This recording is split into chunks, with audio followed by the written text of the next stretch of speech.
박용진 의원의 특종이죠. 예. 4조 5천억대 이건희 삼성 회장의 차명재산에 대해서 과세가 제대로 이루어지지 않았다. 지난주에 문제 제기하셨고. 네네. 지금 금융위에서 이제 여기에 대해서 과거의 입장과는 좀 입장을 바꿔서 네. 세금을 내도록 하겠다. 이렇게 입장을 바뀌었죠. 예. 뭐 아무리 급해도 인사는 하게 해주셔야죠. 아, 그러시군요. 예, 저 국회의원 박용진입니다. 안녕하세요. 네. 그렇군요. 인사를 지금 했어야 돼요. 어제 그러니까 16일 날 예. 첫 국감 때 금융위원회 입장은 내 돈이라도 남의 이름으로 넣어놔도 상관없다. 그렇죠. 그러니까 차명 계좌도 실명 재산이다. 저는 이게 이해가 안 가거든요. 그러니까 그 상식 밖에 얘기를 하니까. 그대로 얘기해 드리면 네. 금융실명제 이후 93년입니다. 이후에 개설된 계좌에서 도명, 차명, 남의 이름이든 다른 그렇죠, 사람 그렇죠. 또 혹은 남이 모른 채 또 훔쳐서 거기다가 돈을 넣은 그런 경우도 있었으니까요. 네, 김영철 변호사 같은 경우. 다 실명 계좌다. 그래서 비실명 자산이 아니다. 이렇게 금융위가 얘기를 했었잖아요. 그렇죠. 저는 이 논리 자체가 근본적으로 이해가 안 갔거든요. 다른 사람의 이름으로 했으면 무조건 금융실명제 위반이라고 생각하고 있었는데 금융위는 비실명 자산이 아니다. 주인이 있는 돈은. 그래서 금융위가 욕을 먹었던 거고요. 네. 이번에도 결국은 아마 금융위 사상 처음으로 이렇게 백기투항이라고 하는 소리를 들을 만큼 입장을 바꾼 거예요. 이번에는 입장을 바꿨죠. 예, 어떻게 아마 바꿨습니까? 금융위가 어저께 오전에 금융위원장이 저한테 대답을 한 것은 이제 세 가지 조건이 있습니다. 네. 검찰 수사 결과, 네. 국세청의 조사 결과, 그리고 금융감독원의 검사 결과 이 세 가지 경우에 국가기관에 의해서 확인이 되면 차명계좌임이 확인이 되면 남의 돈을 넣어놓은 게 확인이 되면 그거는 금융실명법 5조에 해당하는 비실명 재산으로 봐서 과징금 및 과세 대상입니다. 라고 확인을 한 겁니다. 그래서 제가 역으로 다시 물었습니다. 삼성 특검에 의해서 이건희의 계좌 1199개는 모두 다 차명 계좌인 게 확인된 거죠. 그렇습니다. 그러면 아까 얘기한 그 부분이 맞죠? 얘기를 해서 이건희 차명 계좌 역시 금융실명법 5조에 해당한다라고 확인을 해준 거고 과세 대상의 길을 열어놓은 거죠. 우선 첫 번째로 해내신 일은 박용진 의원님이 해내신 일이기 때문에 이거는 박수를 받아야 되는데 과징금 대상으로 만들어 온 거죠. 그렇습니다. 네. 이전에는 과징금 대상이 아니라고 16일 날까지 버티고 버텼는데 이제는 그게 무너진 거죠. 이게 말이 도명, 차명, 실명, 비실명 나와서 그런데 금융위의 주장은 금융실명제 이후에도 다른 사람 이름으로 해도 네. 그게 자기 돈이기만 하면 금융실명제 위반이 아니다라고 주장한 거예요. 계좌를 연 사람이 실제 존재하는 사람이면 된다는 거예요. 이게 말이 안 되는 게 돈의 주인이 항상 있죠. 누군가가 자기가 그 돈의 주인이라는 걸 숨기려고 차명으로 한 거를 막겠다고 실시한 게 금융실명제인데 네. 금융실명제 근본적인 취지에 위반되는 해석이죠 이게. 그렇습니다. 금융실명제 도입 취지에도 위반되고요. 국민적 상식에도 위반됩니다. 우리 국민들 은행 가서 계좌 하나 열려고 그러면 서류 몇 개에다가 서명을 하고 주민등록증 까야 되고 네. 자기가 누군지 다 밝혀야 되고 다 이런 과정을 거치는데 네. 돈 많은 사람 권력 재벌들. 있는 사람들은 네. 이런 과정 없이 그냥 이렇게 해왔다는 거예요. 다른 사람 숨기고. 근데 그것도 불법이 아니라는 거 아닙니까? 그것도 아니고 세금도 더 많이 안 때린다 이런 거죠. 그러면 금융실명제가 아닌 거죠. 금융실명제가 거꾸로 서 있었던 거죠. 그거를 이번에 근데 그게 이제 일반인들한테는 적용이 안 돼요. 재벌들한테 그렇게 적용이 됐었다. 그렇습니다. 그거를 삼성 이건희 회장의 비자금 4억 5천 세금이 어떻게 됐지 찾다가 발견하신 거고. 그렇습니다. 예. 금융위는 그게 맞다고 주장하다가 이제 이 시대가 바뀌었구나. 네. 이게 우리 이렇게 가면 큰일 나겠다. 삼성만 봐주려고 이렇게 했던 거 아니야?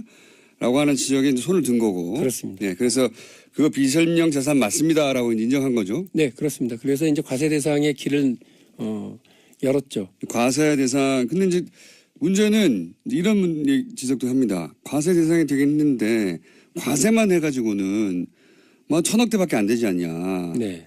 지난 시간에는 과징금까지 합치면 뭐 조 단위가 나올 거라고 말씀하셨는데 네. 너무 싸지 않냐. 이거 세금 조금 내는 길로 가긴 했는데 과징금으로 가는 방법 없어져서 오히려 더 뭐랄까 충분히 단죄하지 못한 거 아니냐.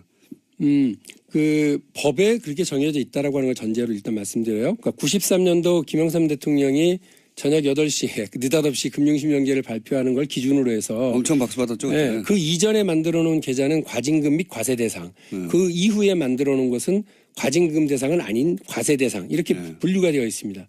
그런데 실제 오전에 너무 많은 관심과 주목을 받는 바람에 오전에 드디어 이건희 차명 계좌에 대한 과세길이 열렸다.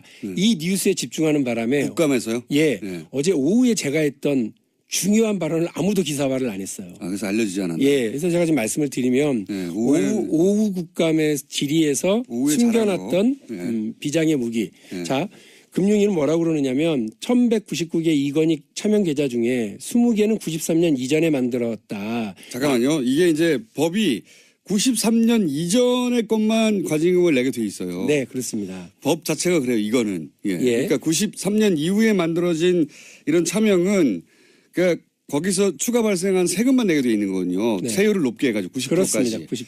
그래서 거기서 이득이 발생하면 90%는 가져가겠다. 네. 이런 건데 지금 과징금은 50%를 가져갑니다. 원금의 50%를. 예. 그러니까 과징금은 그 추가적으로 발생한 수익의 일부를 가져가는 게 세금이라면 예. 과징금은 그냥 원래 있던 돈 반 가져가는 거예요. 그렇습니다. 그러니까 이게 징벌적이기 때문에. 훨씬 크단 말이죠. 근데 과징금 대상이 지금 아니면 4조면 2조를 과징금으로 가져갈 수도 있는 건데 제가 이제 이 문제는 어떻게 되냐 이거죠. 처음 여기 나왔을 때도 그 말씀을 드렸어요. 네. 20개만 과징금 대상이고 93년 이전에 만들었고 지금 현재 계좌 중에는 93년 이전에 만들어진 게 20개밖에 없다. 네. 그리고 그 나머지는 그래서 과징금 대상이 아니다.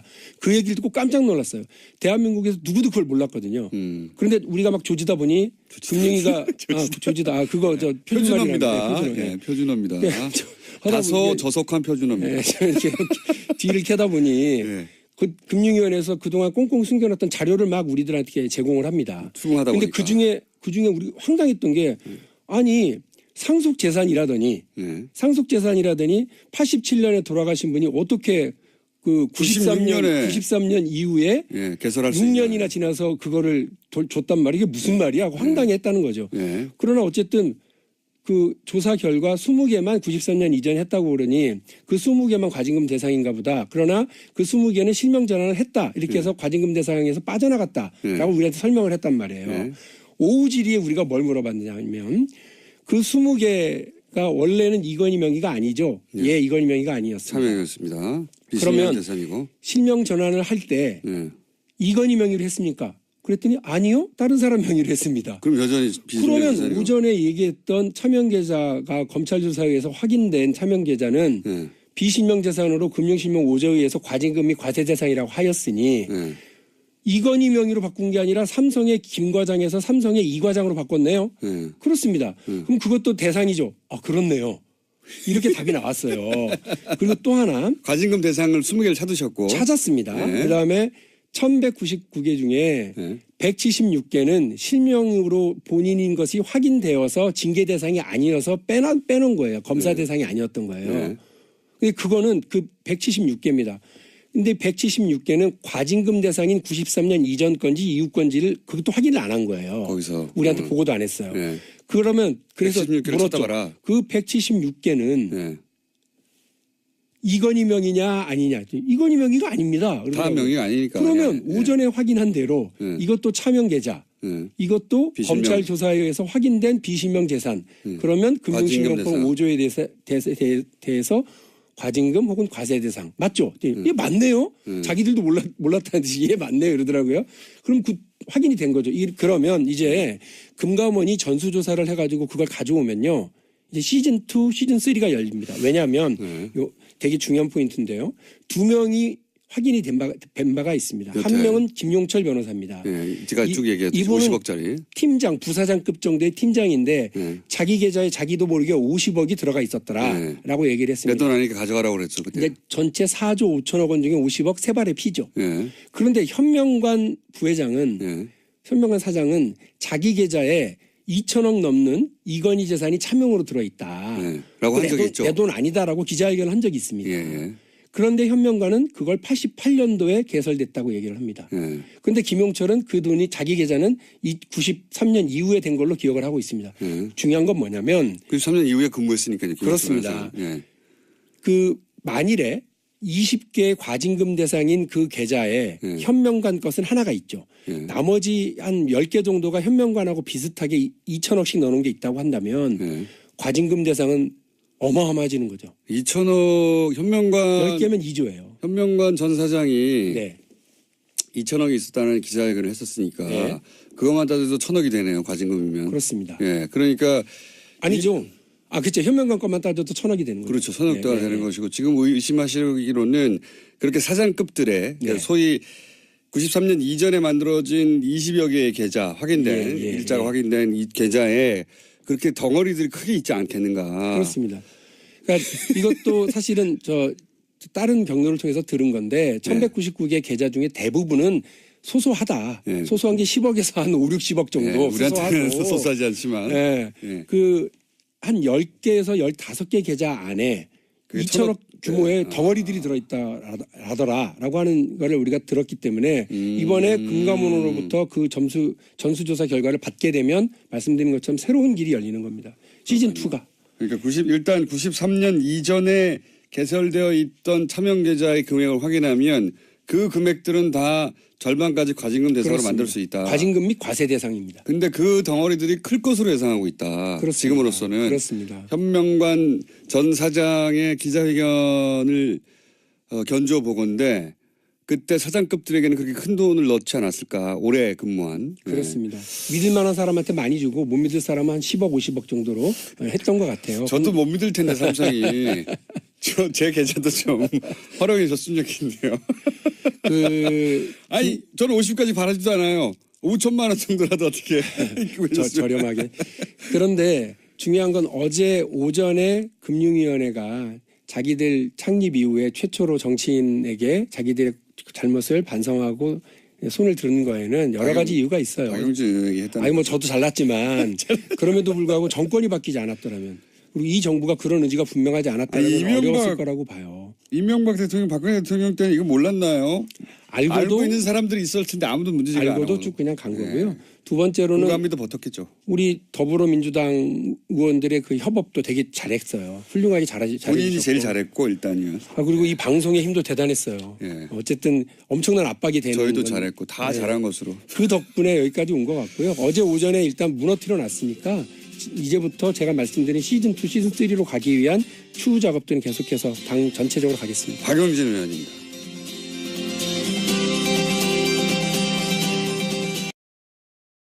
대답을 한 것은 이제 그 세 가지 조건이 있습니다. 검찰 수사 결과, 국세청의 조사 결과, 그리고 금융감독원의 검사 결과 이 세 가지 경우에 국가기관에 의해서 확인이 되면 차명계좌임이 확인이 되면 남의 돈을 넣어놓은 게 확인이 되면 그거는 금융실명법 5조에 해당하는 비실명 재산으로 봐서 과징금 및 과세 대상입니다. 라고 확인을 한 겁니다. 그래서 제가 역으로 다시 물었습니다.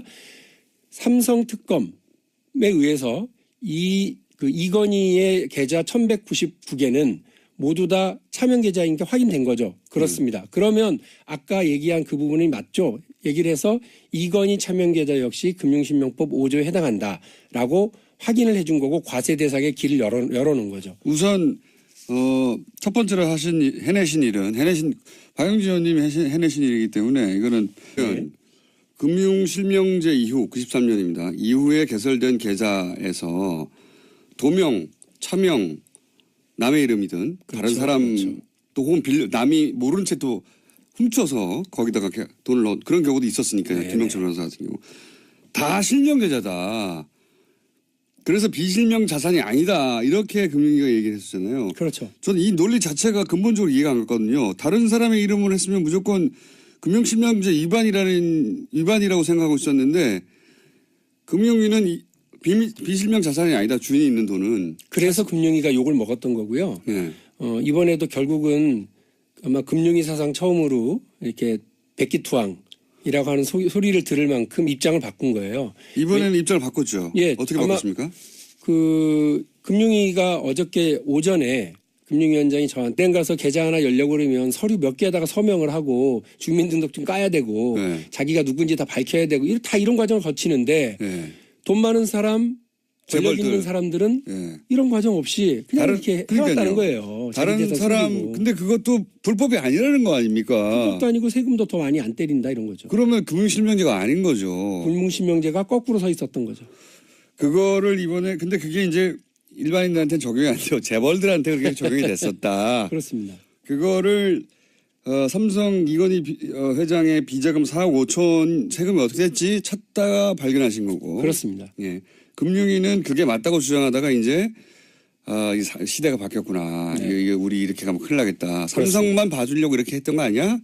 라고 하는 지적에 이제 손을 든 거고. 그렇습니다. 예. 그래서 그거 비설명 재산 맞습니다라고 이제 인정한 거죠. 네, 그렇습니다. 그래서 이제 박용진 의원의 특종이죠. 예. 4조 5천억대 이건희 삼성 회장의 차명재산에 대해서 과세가 제대로 이루어지지 않았다. 지난주에 문제 제기하셨고 네. 지금 금융위에서 이제 여기에 대해서 과거의 입장과는 좀 입장을 바꿔서 네. 세금을 내도록 하겠다 이렇게 입장을 바뀌었죠. 예. 아무리 급해도 인사는 하게 해주셔야죠. 아 그러시군요. 예, 저 국회의원 박용진입니다. 안녕하세요. 네. 그렇군요. 인사를 지금 했어야 돼요. 어제 그러니까 16일 날 예. 첫 국감 때 금융위원회 입장은 내 돈이라도 남의 이름으로 넣어놔도 상관없다. 그렇죠. 그러니까 차명 계좌도 실명 재산이다. 저는 이게 이해가 안 가거든요. 그러니까 이게 상식 밖의 얘기를 하니까 그대로 얘기해 드리면 네. 박수를 받아야 되는데 과징금 대상으로 만들어 온 거죠. 그렇습니다. 네. 이전에는 과징금 대상이 아니라고 16일 날까지 버텼는데 네. 예, 이제는 그게 무너진 거죠. 이게 말이 도명, 차명, 실명, 뭐 비실명 나와서 그런데 금융위의 주장은 금융실명제 이후에도 다른 사람 이름으로 해도 네. 그게 자기 돈이기만 하면 금융실명제 위반이 아니다라고 주장한 거예요. 계좌를 연 사람이 실제 존재하는 사람이면 된다는 거예요. 이게 말이 안 되는 게 돈의 주인은 항상 있죠. 누군가가 자기가 그 돈의 주인이라는 걸 숨기려고 차명으로 한 거를 막겠다고 실시한 게 금융실명제인데 네. 금융실명제 근본적인 취지에 위반되는 해석이죠 이게. 그렇습니다. 금융실명제 도입 취지에도 위반되고요. 국민적 상식에도 위반됩니다. 우리 국민들